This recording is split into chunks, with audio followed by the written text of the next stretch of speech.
Hello, this is Jay Mitchell, and we are back with another episode of the Libertarian Uncensored podcast, going over all the posts on Libertarian Uncensored subreddit. Let's get right into it. So first we have Texas Attorney General loses appeal to seize evidence for Elon Musk's ad boycott fight from ArsTechnica.com, posted by Patom13. And yeah, personally, I don't think I think that's the right decision. I don't really care for how big business is trying to boycott X to make them grovel to, the woke censorship regime. But with that being said, ultimately they have every right to. And yeah, I personally don't really care for that, but X still has to make money somehow, and that's why their ads are all kind of out there. I just saw a good video on that.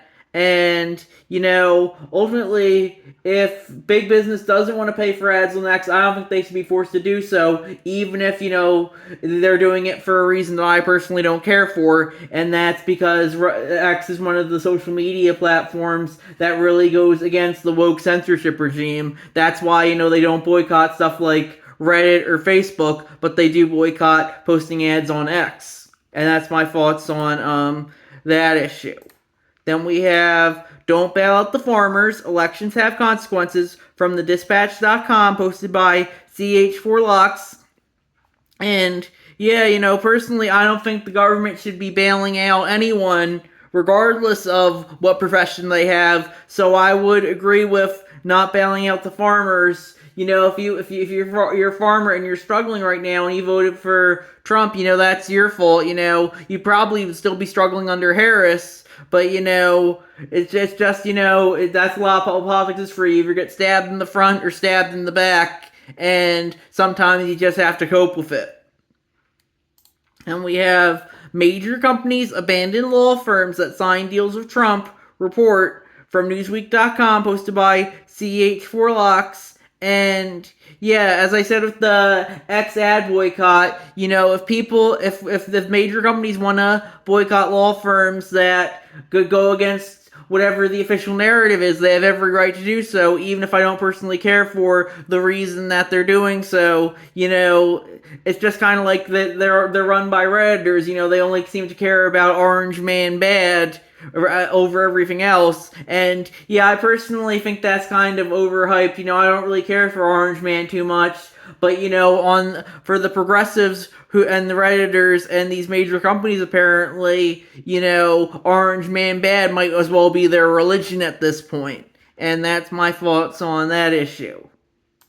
Then we have Matt Welch. My biggest critique has not been on the substance of tariffs, but the substance of presidential power. Do you want one person to have this much authority? My answer is fuck no. Charlie Kirk says, with activist judges, what is even the point of having a president? That's smart, Charlie. And that's a post from B. Hart Hari, and that's a cross post they made to the We the Fifth subreddit.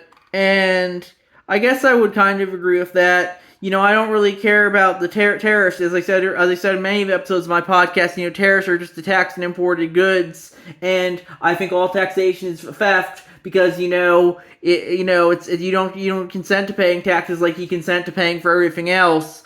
So that's my thoughts there. But with that being said, I do think the big issue, rather than the tariffs, is the substance of presidential power. Since Woodrow Wilson and arguably Abraham Lincoln, the presidency has just been more and more all about centralized power, and that's not something that I personally care for. But ultimately, as I said in many episodes of my podcast, people will justify what they want to justify. It doesn't matter what the law actually says; it matters who enforces the law. And a lot of people are going to defer to the president rather than the courts or the Congress.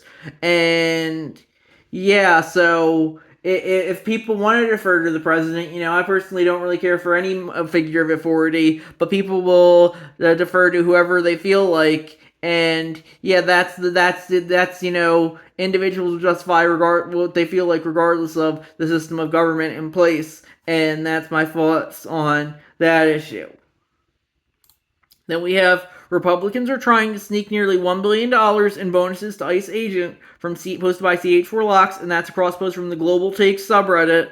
And yeah, personally, I don't really care for the government pissing away money on federal workers. But the Republicans are only doing it because ICE is in the in-group. Normally, it's the Democrats who love to throw money at federal workers. I remember back when Biden was in power, they were always saying we need to pay federal employees more. But now that the outgroup's in power and they're giving it to a federal agency that's seen as a member of the outgroup, suddenly it's the worst thing ever. And that's, as I said in a lot of episodes of my podcast, a lot of people don't have values when it comes to politics-only teams, and this is a good example of that. And yeah, I personally, as I said, I don't really care for it, but I'm sure if they were a member of one of the government agencies that Reddit simps for, I don't know, maybe the Department of Education, Reddit would say that would be entirely justified.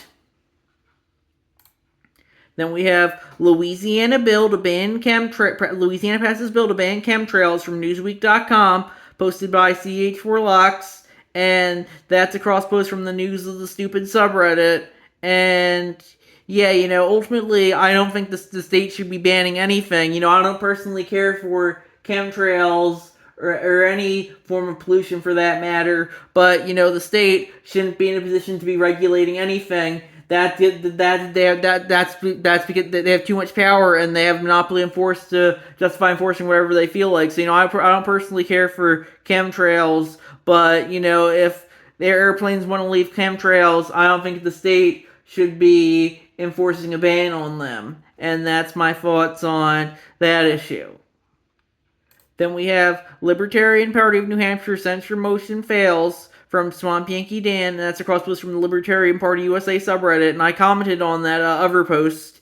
I said, good, the Libertarian Party should support freedom of speech. I personally don't really care for the Libertarian Party of New Hampshire's constant 4chan-esque edgelording. It gets a little tiresome after a while, but that's their brand at this point. If they want to justify saying stuff like that, they should be able to. I don't really care for the wokertarian ramblings of an affiliate like the Libertarian Party of Louisiana either, but, I would be against their censorship as well. And I know this is censor, CENSURE, rather than CENSOR, but I think, censorship is going to just lead to censorship, and I believe censorship is very innately unlibertarian. And yeah, I think a big part of the problem is, that, the Libertarian Party is all about individualism, so, I don't know if it should even have collective Twitter accounts in the first place that represent the state parties, but if we're at the point where we've justified it for years now, so I guess we'll just keep on justifying it. So I do think,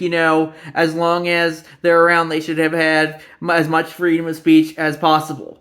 And looks like that's it for all the new posts on the subreddit. I'll see you guys in the next episode. Bye.